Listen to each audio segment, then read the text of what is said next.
अभी तक business environment में हमने इसके कंपोनेंट्स पढ़े थे, इंटरनल और एक्सटर्नल एनवायरनमेंट। अब हम इसमें आपके इकोनॉमिक रिफॉर्म्स पढ़ेंगे। देखिए क्या होते हैं economic reforms. Economic reforms means आर्थिक सुधार। देखिए एक बार जब 1991 में पीवी नरसिम्हा राव की सरकार थी तो हमारे देश की हालत है बहुत ज़्यादा ख़राब थी।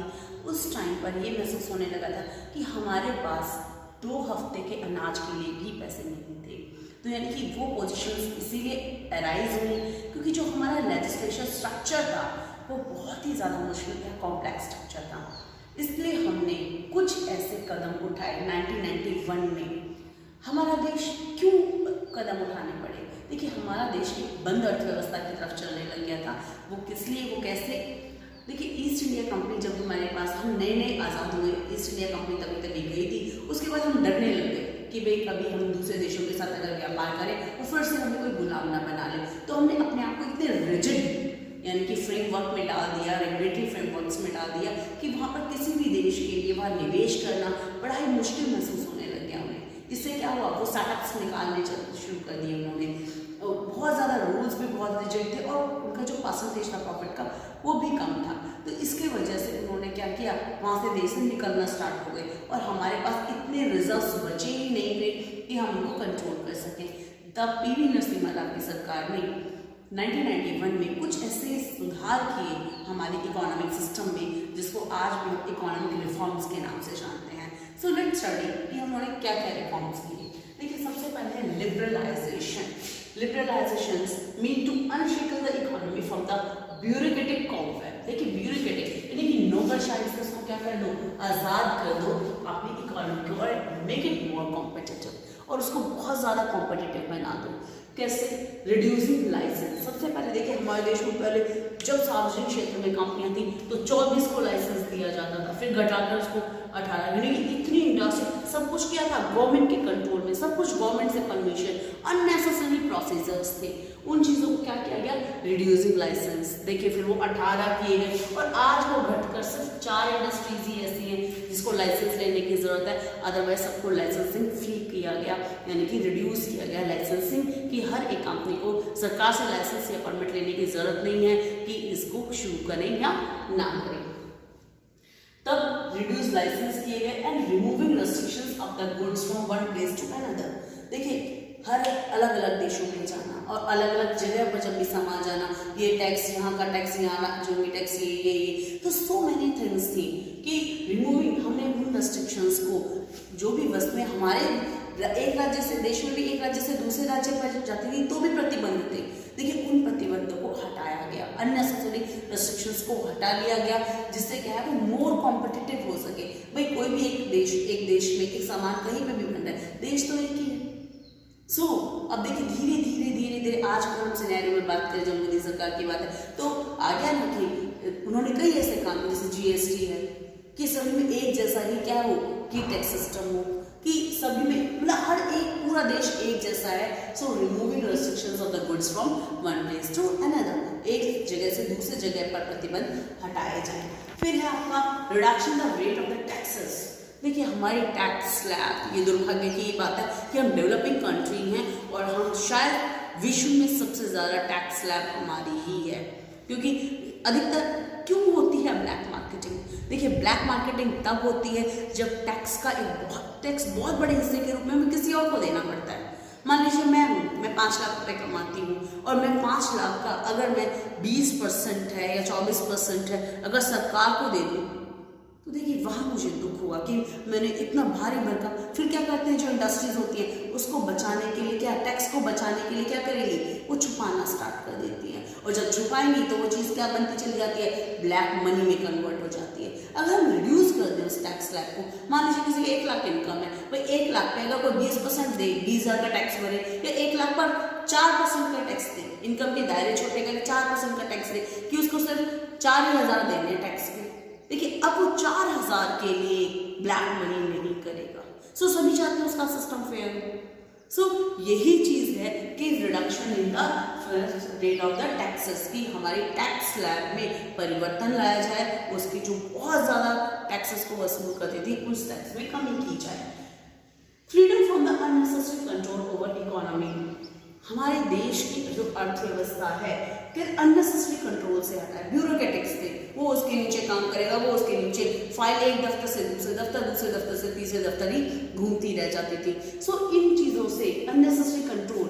अभी आप ये देखिए, आपने देखा होगा मोदी सरकार भी कहती है कि किसी ने नियम बनाए और मैं क्या सारे नियमों को, कोई कहता हमने ये नियम बना दिए, हमने ये नियम बना दिए, मैं उन नियमों को क्या कर रहा हूँ, सबको निकालता चला जा रहा हूँ। वो इसीलिए है, क्यों? क्योंकि अननेसेसरी कंट्रोल से देखिए दूर किया जाए। क्यों?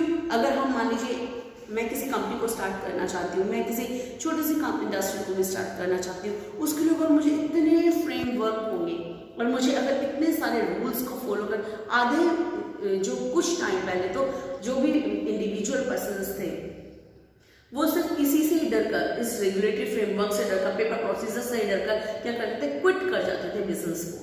लेकिन अब क्या है, अब आपके ये रिडक्शंस को रिड्यूस किया गया जिससे यूथ आगे आए। आपने आजकल देखा होगा स्टार्टर योजना, स्टार्टअप योजना है, इतने सारे थिंग्स चलाई गई। क्यों चलाई गई? इजी अवेलेबल है, लोन्स हैं, वो इसीलिए कि आप जॉब क्रिएटर बने, जॉब सीकर ना बने। क्योंकि जॉब अगर आप क्रिएट करेंगे तो देखिए आप 4 लोगों को रोजगार देंगे। कोई भी बिजनेस इंडस्ट्री शुरू करें तो कम से कम आप 2 लोगों को तो जरूर रोजगार देंगे। लेकिन अगर आप सीकर बन गए तो वहाँ आपने वो चीज़ खत्म कर दी, वो एक रोजगार भी खत्म कर दिया। सो इसलिए जो गवर्नमेंट है उसने क्या किया, सारे के सारे प्रोसेसर्स को क्या किया, हमारे एक तरह से रिड्यूस किया। Simplified import export processor. देखिए इंपोर्ट एक्सपोर्ट जो प्रोसेसर था बहुत ही मुश्किल प्रोसेसर था पहले, यानी कि आपको इतनी सारी आयात के ये दफ्तर जाओ, ये दफ्तर जाओ, RBI से परमिशन लो, इस देश की इससे परमिशन लो, इतना सो मेनी प्रोसेसर्स थे इंपोर्ट एक्सपोर्ट्स के लिए। देखिए इन सबको रिड्यूस किया गया, क्योंकि जब तक आप इनके ऊपर हम इंपोर्ट पर फिर भी रखते हैं, एक्सपोर्ट के लिए जितने भी प्रोसेसर को बिल्कुल क्या किया गया, खत्म सही किया गया, ताकि आप इजीली आप दूसरे देशों में अपने देश का बना हुआ सामान भिजवा सकें। तो सिंप्लीफाई करो इसको, जितना सिंप्लीफाई हो सके, ताकि आपके छोटे छोटे किसान, छोटे छोटे सामान किसान सब एक ग्रुप बना उनको एक्सपोर्ट कर सके चीज़ों को। और जिससे जब एक्सपोर्ट करेंगे हम तो देखिए क्या होगा, हमारे देश में विदेशी मुद्रा आएगी, और विदेशी मुद्रा आएगी तो हमारे देश की जो राष्ट्रीय इनकम है, वो नेशनल इनकम है, वो इंक्रीज होगी। Simplifying process of the attracting foreign capital and technologies. देश में फॉरेन, देखिए FDI की जो परसेंटेज थी वो बहुत ही कम थी, कि आप अब 70% तक थी कि आप इतना परसेंट तक कि आपको आप इसमें निवेश कर सकते हैं। देखिए आज जो FDI की परसेंटेज है वो 100% तक हो गई। यानी कि आपको फॉरेन कैपिटल एंड टेक्नोलॉजीज में जो भी प्रोसेस को सिंप्लीफाई करना पड़ेगा। अगर आपने सिंप्लीफाई नहीं किया तो आपके देश में MNCs आएंगी नहीं, अगर MNCs नहीं आएंगी तो क्या होगा, आपके देश अब टेक्नोलॉजीज को कैसे लेकर आओगे? क्यों? क्योंकि हम एक डेवलपिंग कंट्री है, हमें ज़रूरत है उन सभी चीज़ों में आगे बढ़ने के लिए। सो इन सभी टेक्नोलॉजीज को या इसके प्रोसेस को क्या है, हमने काफ़ी हद तक सिंप्लीफाई किया, यानी कि उस पर से नियंत्रण को हटा लिया। यानी कि ज़्यादा से ज़्यादा क्यों हटाया गया, ताकि ज़्यादा से ज़्यादा विदेशी निवेश है वो हमारे देश में आए। तो ये सारा लिबरलाइजेशन यानी कि उदारीकरण का था, इकोनॉमिक रिफॉर्म। अब हम नेक्स्ट करेंगे प्राइवेटाइजेशन। देखिए प्राइवेटाइजेशन यानी प्राइवेटाइजेशन क्या होता है, गवर्नमेंट के कंट्रोल से आप अपनी मशीनरी को हटा दो। आपने देखा होगा कभी पहले जब हम करते थे तो शिक्षा में गवर्नमेंट भी जो बिजली थी ये भी किसके हाथ में थी, ये आपकी गवर्नमेंट के हाथ। लेकिन अब कुछ सब कुछ प्राइवेटाइज हो गया है, सब कुछ प्राइवेटाइज, यानी कि अमेरिका के 4 इंडस्ट्रीज को छोड़ के अब कुछ बचा ही नहीं है कि गवर्नमेंट के कंट्रोल में हो। सो some public undertaking is brought into the partially or completely under the private ownership। कि ऐसी जो भी आपके पब्लिक अंडरटेकिंग्स थे, जो सार्वजनिक कार्यालय थे, उनको या तो पार्शियली या तो आंशिक रूप से या पूरी तरह से किसके लाया जाए, ऑनरशिप के अंदर, प्राइवेट ऑनरशिप के अंदर लाया जाए, यानी प्राइवेट उनका स्वामित्व हो। सो फर्स्ट क्या है, reducing the role of the public sector and increase the role of the private sector. देखिए पब्लिक सेक्टर, अगर आज मैं बात करूं कि सरकारी जहाँ वर्ड आ जाए तो कहेंगे अरे ये सरकारी है, चलने दो। एक सरकारी दफ्तर के पंखे शायद बंद करना कोई नहीं चाहेगा, लेकिन हाँ एक प्राइवेट में अगर आप निकलते हैं अपने ऑफिस से then switch off your office. तो ये मेंटालिटी क्यों थी, क्योंकि सरकार का पैसा बर्बाद होने दो। तो इन चीज़ों से उसको निकालना बड़ा ही आवश्यक हो गया, इसलिए ये प्रयास किया गया, क्योंकि सारे बाबुओं का काम और काम वो काम होता नहीं। क्या किया गया कि रिड्यूसिंग किया सेक्टर को, कि हमने प्राइवेट जो पब्लिक कंपनीज भी थी उनमें भी प्राइवेट कंपनियों को उसमें आगे आने दिया गया ताकि क्या काम को उचित तरीके से करवा सके। सो रिड्यूसिंग रोल यानी कि हमने सार्वजनिक क्षेत्र का जो दायरा है वो कम करते चले गए और प्राइवेट क्षेत्र का दायरे को बढ़ाया जाए। फिर रिड्यूसिंग द फिस्कल बर्डन, देखिए सरकार के ऊपर कितना खर्च होता है। अगर सारी सरकार की कंपनियां भी, देखिए सरकारी कंपनी किस में निवेश करती थी, हैवी इंडस्ट्रीज में, और हैवी इंडस्ट्रीज में क्यों नहीं, इंफ्रास्ट्रक्चर के लिए। और इंफ्रास्ट्रक्चर में जब देश की अर्थव्यवस्था को उन्नत बनाना, ब्रिज, डैम, ये सभी राष्ट्रीय सुरक्षा के उपकरण, देखिए इन पर खर्चा क्या है, कई बार प्राइवेट इंडस्ट्रीज करना पसंद नहीं करते हैं। तो फिस्कल बर्डन जो देश का समुचित विकास भी करना है, आपको डैम्स, आपको कम्युनिकेशन स्किल्स भी होगी, आपको रिसर्च के लिए भी पैसा चाहिए, तो उसके लिए भी आपके पास सरकार को खर्च करना है और उन कंपनियों पे भी सरकार खर्च करे क्योंकि उनमें प्रोडक्शन तो ना के बराबर होती थी। तो कहीं ना कहीं जो राजकोषीय घाटा था वो बहुत ही ज़्यादा बढ़ता जा रहा था।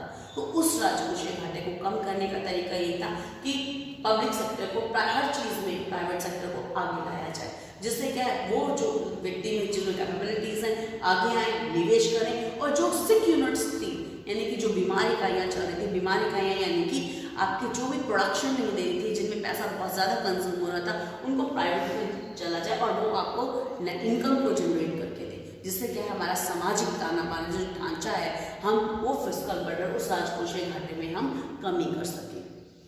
फिर reducing the size of the government machinery, वही साइज को रिड्यूस कर देना। गवर्नमेंट मशीनरी के अंदर पहले 24 आते थे, धीरे धीरे 18 हुए और फिर आज 6 हुए, फिर घटकर और अब सिर्फ 3 ही रह गए हैं कि हम सिर्फ हमारी गवर्नमेंट की मशीनरी के अंदर अब ज़्यादा उद्योग नहीं बचे हैं जिनके लिए गवर्नमेंट अंडरटेकिंग्स की ज़रूरत होती है।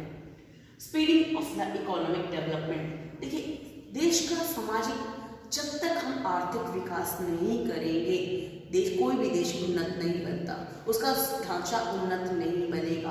और ढांचा उन्नत करने के लिए क्या करें, आपके देश की अर्थव्यवस्था भी अच्छी होनी चाहिए, आर्थिक विकास भी होना चाहिए, आपकी जीडीपी भी ग्रूम करनी चाहिए। तो ये देश की अर्थव्यवस्था को स्पीडअप लाना, स्पीड में लेकर आना, और वो तब होगा जब सबसे पहली बात, अगर मेरे पास पैसे हैं तो मैं मार्केट में जाकर खरीदूंगी। जब मैं मार्केट में जाकर खरीदूंगी तो लोग बनाएंगे उस चीज़ को, जब लोग बनाएंगे तो इंडस्ट्रीज सेटअप होंगी, और इंडस्ट्रीज होंगी तो फिर ये देश को, लोगों को रोजगार मिलेगा, और जब देश के लोगों को रोजगार मिलेगा तो वही पैसा मुझे मिलेगा और फिर तभी मैं खर्च कर सकती हूँ। सो यही चीज़ है कि देश की आर्थिक व्यवस्था को उन्नत बनाया जाए, इस साइकिल को चलाया जाए। इस साइकिल को अभी भी देखा है आपने, कोविड-19 की स्थितियाँ हैं और उसमें क्या है, हमारा साइकिल, लोगों के पास पैसा ही नहीं है, लोगों के पास पैसा ही नहीं, डिमांड को जनरेट कैसे करें। अभी भी 20,000 करोड़ के रिफॉर्म्स को लागू किया गया कि इजी लोन दिया जाए ताकि पैसा मार्केट में डाला जाए, ताकि लोगों के पास पैसा हो, लोग खरीदेंगे। जब लोग खरीदेंगे तो इंडस्ट्रीज चलेंगी, जब डिमांड बनेगी, स्टॉक रिड्यूस होगा तो इंडस्ट्रीज चलेंगी, अदरवाइज वो पड़ा ही रहेगा, स्टॉक भी पड़ा रहेगा। So speeding of the economic development, improving management efficiency, देखिए कई बार सरकारी एफिशिएंट होते हुए, अब आज अगर हम बात करें प्राइवेट स्कूल की और एक गवर्नमेंट स्कूल की, तो देखिए प्राइवेट स्कूल के जो आउटपुट है वो मच बेटर होते हैं in comparison to the government school. क्यों? देखिए उनमें कमी नहीं है, ऐसा नहीं है कि वहाँ के टीचर तो वेल क्वालिफाइड होते हैं। क्यों? क्योंकि काम करने का मैनेजिंग एफिशिएंसी, ये भी जरूरी नहीं है उसमें हो कि मैनेजिंग एफिशिएंसी ज़्यादा हो। सो मैनेजिंग एफिशिएंसी इंप्रूव तब होती है जब आप कॉम्पिटिटर में आते हैं और कॉम्पिटिशन के अकॉर्डिंग सोचते हैं, क्योंकि प्राइवेट फील्ड में कॉम्पिटिशन्स होते हैं, आपको अलग नया सोचना पड़ता है, सिक्योर नहीं होते, तो देखिए वो आपका काम भी बेटर तरीके से करते हैं। सो मैनेजमेंट एफिशिएंसी भी आपको कहीं ना कहीं बढ़ानी पड़ती है। तो इंक्रीजिंग द गवर्नमेंट ट्रेजरी, देखिए देश का पैसा, देश जब तक राज्य सरकार, जब तक देश की सरकार के पास ही पैसा नहीं हो, वो लोगों को रोजगार नहीं दे पाएगी। सो सरकार के कोष में वृद्धि करना भी हमारे इकोनॉमिक रिफॉर्म्स में, और वो कैसे होंगी, वो होंगी आपके टैक्सेस से होती हैं, आपके जो गवर्नमेंट का जो भी इकाइयाँ होती हैं उनके पैसे से, अर्निंग से होती है। तो ये सभी इंक्रीजिंग गवर्नमेंट ट्रेजरी को इंक्रीज करना भी प्राइवेटाइजेशन का है through the taxes. Increasing competition by opening industries reserve for the public sector to the private sector, देखिए जो इंडस्ट्रीज आज तक पब्लिक सेक्टर के लिए आरक्षित थी उन्हें प्राइवेट सेक्टर के लिए खोल दिया जाना चाहिए। जब वो प्राइवेट सेक्टर के लिए खुलेंगी तो देखिए ओपन फील्ड है मार्केट का। अब नवरत्न कंपनियां भी देखिए, महानवरत्न और नवरत्न कंपनी जो भी गवर्नमेंट के अंडर आते हैं 18 कंपनी, वो देखिए अब वो बहुत अच्छा कर रही है। कभी वो एक बीमार यूनिट होकर के और एक ऐसी कगार आई थी कि बंद होने की कगार पर थी, लेकिन जैसे जैसे मार्केट में प्राइवेटाइजेशन किया गया, उनको कॉम्पिटिटर्स में डाला गया और आज वो नवरत्न के नाम से सेल बेल इनके नाम से मशहूर है। क्यों? क्योंकि उनके लिए क्या किया गया, प्राइवेट सेक्टर को कॉम्पिटिशन के लिए उनके साथ खोल दिया गया। सो इस तरह से हम कह सकते हैं कि ये हमने 2 रिफॉर्म्स पढ़े हैं, आपके लिबरलाइजेशन और